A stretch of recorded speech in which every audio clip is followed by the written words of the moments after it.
Jah, kallid saalehoki sõbrad, Eesti Konnisele läks juba läbi ja praegu meil on võimalus rääkida Eesti Konnise mängija Kermo Uuega.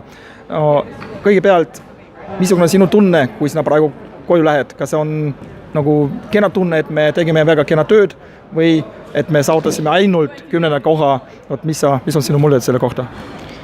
Ma ei oska nii öelda, ma ütleks, et ma olen väga õnnelik ja väga kurb, et kuna see oli minu esimene konkreetselt enda individuaalse poole pealt, siis muidugi alati saab paremini ja tegelikult Taanit oleks tahtnud väga võita, aga üldises mõttes me tegime väga hea mängisime väga hästi ja meeskonnalt olime väga tugevad ja sellest suhtes ma jäin väga rahule. Muidugi tänane kaotus jääb ka kõvasti kripeldama, aga kahjuks üks võistkond võidab, teine kaotab, see on sport. Sina mängid Eestis Sparta meeskonnas. Kas sinu jaoks oli see mis tasemel sinu jaoks oli see võrreldes Eesti liigaga? No kindlasti täiesti teisel tasemel selles suhtes, et kiirused, liikumised, kõik on täiesti teistmoodi. Eestis sa tead kõiki võistkondi, kõiki mängijaid, kuidas mida teevad siin, sa iga mäng kohtad uut vastast ja iga mäng pead enda mugavustsoonist välja tulema ja tegema uusi asju, pluss sul on veel kõrval võib-olla natuke uued mängijad, kellega igapäevaselt koos ei mängi klubi tasemel. Nii et igal juhul täiesti teine tase.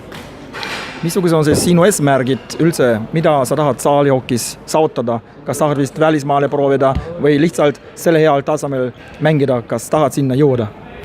Absoluutselt kindlasti, ma tahan kunagi proovida välismaa tasemel ka mängida, et see on eesmärk ja samamoodi koondises samamoodi saada mängu ja need on alati olnud minu eesmärgid ja see oli näiteks see ma olen väga õnnelik, et ma sain koondist esindada ja ma arvan, et või väga rahule jääda.